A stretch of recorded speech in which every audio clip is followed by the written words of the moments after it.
ایک بار پاکستان کے army chief اور وزیر خزانہ ابو ظبی امداد مانگنے کے لیے گئے۔ وہاں کے سلطان نے ان دونوں کی باتیں اور درخواست سن کر کہا کہ ایک وقت تھا کہ جب آپ کا ہاتھ اوپر اور ہمارا ہاتھ نیچے ہوتا تھا۔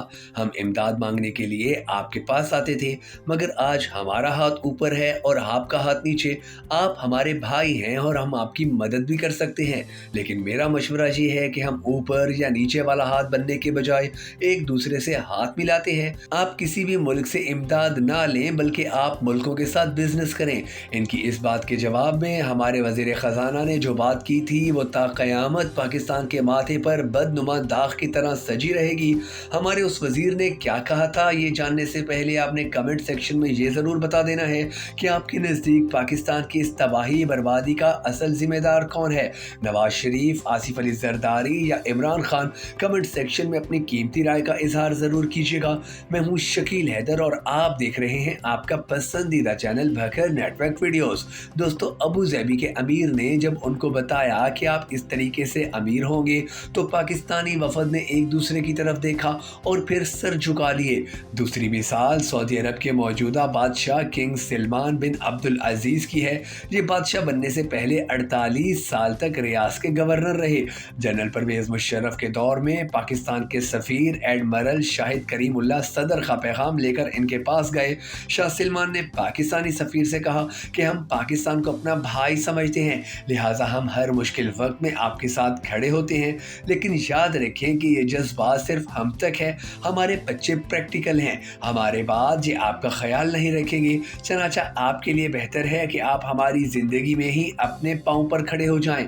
سفیر نے یہ پیغام من و عن سائفر بنا کر ایوان صدر کو بھجوا دیا۔ تیسری مثال چین کی ہے۔ جنرل قمر جاوید باجوہ 2021 میں چینی صدر شی جن پنگ سے ملاقات کے لیے بیجنگ گئے۔ صدر شی نے انہیں صرف 2 مشورے دیے، ایک یہ کہ آپ ایک ہی بار یہ فیصلہ کر لیں کہ آپ کیا کرنا چاہتے ہیں، اور دوسرا یہ کہ یاد رکھیں ترقی اور لڑائی میں ترقی پہلے نمبر پر آتی ہے اور لڑائی دوسرے نمبر پر۔ آپ لوگ ترقی پر کمپرومائز نہ کریں، بھارت سے لڑیں ضرور لیکن پہلے ترقی کریں۔ انہوں نے چین کی مثال دی کہ ہمارے بھارت کے ساتھ 70 سال سے تنازع چل رہے ہیں، ہماری تازہ جھڑپ بھی ہوئی ہے، مگر اس کے باوجود بھارت کے ساتھ ہمارا تجارتی حجم بڑھتا چلا جا رہا ہے۔ ہم لڑائی کے بعد بھارت سے زیادہ تجارت کر رہے ہیں۔ آپ تھوڑی دیر کے لیے ان تمام مشوروں کو سائڈ پر رکھیں اور دہلی میں 9 اور 10 ستمبر کے G20 سربراہی اجلاس پر فوکس کریں۔ بھارت نہ صرف دنیا کی 20 بڑی معیشتوں میں شامل ہو چکا ہے بلکہ یہ آج بڑی معیشتوں کی میزبانی بھی کر رہا ہے۔ دوسری حقیقت G20 میں انڈونیشیا، جنوبی کوریا، میکسیکو، جنوبی افریقہ اور ترکی بھی شامل ہیں، اور یہ 5 ملک ہمارے سامنے اس ریس میں شامل ہوئے۔ آپ ترکی کو 2000 میں دیکھیں اور اس کے بعد اسے 2010 اور 2023 میں دیکھیں۔ ترکی نے کساد بازاری اور ریسیشن کے باوجود ٹھیک ٹھاک ترقی کی۔ جنوبی کوریا نے 1960 کی دہائی میں پاکستان سے 5 سالہ معاشی منصوبہ ادھار لیا تھا اور اپنے 300 سائنسدان ڈاکٹر عبدالسلام کے پاس بھجوائے تھے تاکہ یہ ڈاکٹر صاحب سے نوبل پرائز جیتنے کا طریقہ سیکھ سکیں۔ انڈونیشیا ہمارا برادر اسلامی ملک ہے۔ اسلامی ملکوں میں سب سے پہلے دہشت گردی اسی ملک میں ہی شروع ہوئی تھی۔ 12 اکتوبر 2002 میں امن دشمن جماعت نے بالی میں 204 لوگ قتل کر دیے، جس کے بعد انڈونیشیا کی سیاحتی انڈسٹری تباہ ہو گئی، لیکن صرف 20 سال بعد 2022 میں انڈونیشیا نے G20 کی میزبانی کی۔ ایک وقت تھا کہ انڈونیشیا کے سیاستدانوں، فوجی سربراہوں اور ارب پتی بزنس مینوں کے بچے تعلیم کے لیے پاکستان آتے تھے، لیکن آج وہ کہاں اور ہم کہاں ہیں؟ میکسیکو بھی چند سال پہلے لاطینی امریکہ کا غریب ملک ہوتا تھا، اس کا مافیا آج بھی پوری دنیا میں بدنام ہے، لیکن یہ بھی اب G20 میں شامل ہے۔ جنوبی افریقہ 1994 میں آزاد ہوا اور اس سے پہلے وہاں خوفناک نسلی فسادات ہوئے، جبکہ لاکھوں لوگوں کی لاشیں سڑکوں پر پڑی ہوئی تھیں۔ آج بھی اس ملک میں گوروں اور کالوں کے درمیان اختلافات ہیں، لیکن یہ بھی آج G20 میں شامل ہے۔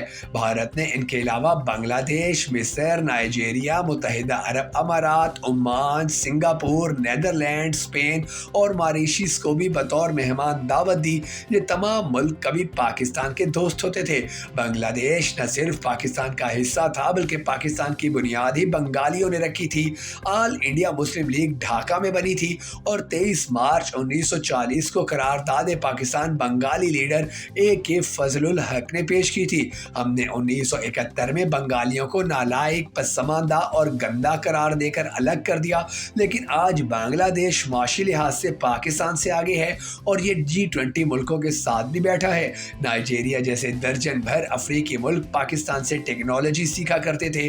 नाइजीरिया के फौजी अफसर पाकिस्तानी अकेडमियों में तरबियत हासिल करते थे। मुत्तहिदा अरब अमारात ने स्टार्ट ही पाकिस्तान से लिया था।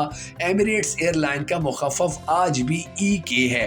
एमिरेट्स से लिया गया और K कराची से। दुनिया की ये बड़ी एयरलाइन कराची से स्टार्ट हुई थी और हमने इसे जहाज भी दिया और अमला भी। UAE के तमाम सहरा पाकिस्तानी हुर्रमंदों ने आबाद किए, लेकिन आज ये कहाँ और हम कहाँ हैं। ओमान हमारा दोस्त था, आज भी ओमान में 2.5 लाख पाकिस्तानी काम करते हैं। सुल्तान काबूस पाकिस्तान आते थे तो उन्हें कराची का डिप्टी कमिश्नर रिसीव करता था और उनकी सदर से मुलाकात के लिए सफ़ीर को ठीक ठाक पापड़ बेलने पड़ते थे। सिंगापुर ने भी पाकिस्तान से तरक्की का सफ़र शुरू किया था। सिंगापुर एयरलाइन हो या फिर सिंगापुर पोर्ट, ये पाकिस्तानियों ने बनाई और एक वक्त था कि जब ली कोआन यू ने पाकिस्तान के सबसे ज़्यादा दौरे किए और ये पाकिस्तान के तमाम बड़े शहरों और मशहूर लोगों को जानते थे। नेदरलैंड ने 1960 की दहाई में पाकिस्तान को टेलीविज़न सेट बेचे थे। फ़िलिप्स नेदरलैंड का ब्रांड है। पाकिस्तान ने फ़िलिप्स को मुल्क में काम करने की इजाज़त दी और हॉलैंड ने इसे उस वक्त की सबसे बड़ी डील करार दिया था। स्पेन यूरोप का वाहिद मुल्क था कि जो हर किस्म के पाकिस्तानी को एमिग्रेशन भी दे देता था और काम की इजाज़त भी। आज भी स्पेन में लाखों पाकिस्तानी मौजूद हैं और पीछे रह गया मॉरिशियस, तो हमने आज तक इसे दोस्ती के काबिल ही नहीं समझा। लेकिन ये तमाम मुल्क इस वक्त G20 के सरबराहों के साथ बैठे हैं और हम दूर बैठकर इन्हें हैरत से देख रहे हैं। हम अब सऊदी अरब की तरफ आते हैं। दुनिया ने हमेशा इन दो मुल्कों को इकट्ठा देखा। एटमी तजर्बों के बाद पाकिस्तान पर इक्तसादी पाबंदियां लगी।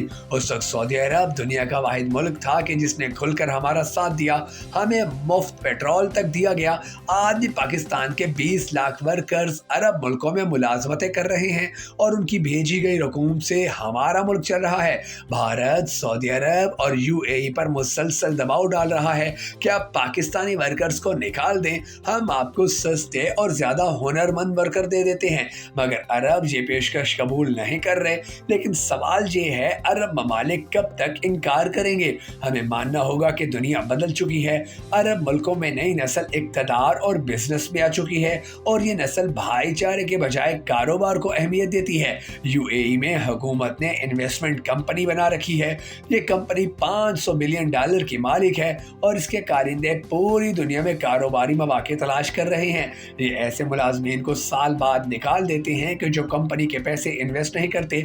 लिहाजा इन हालात में अरबों को पाकिस्तान में क्या दिलचस्पी होगी?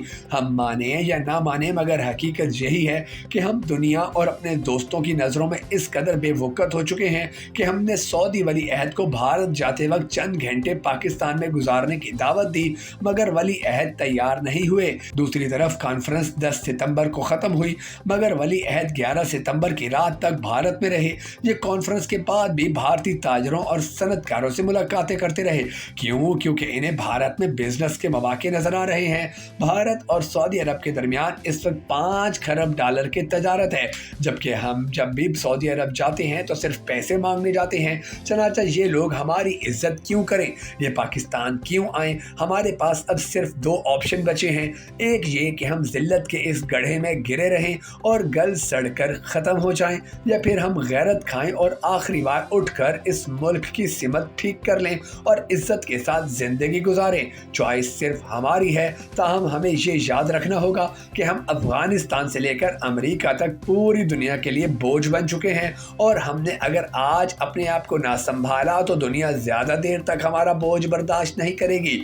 ये हमें मरने और मिटने के लिए तन्हा छोड़ देगी। हमारे पास ज़्यादा वक्त नहीं है। हमने जो करना है बस 6 माह में करना है। हमने कर लिया तो बच जाएंगे, वरना इस बार वाकई हमारी दास्तान तक न होगी दास्तानों में।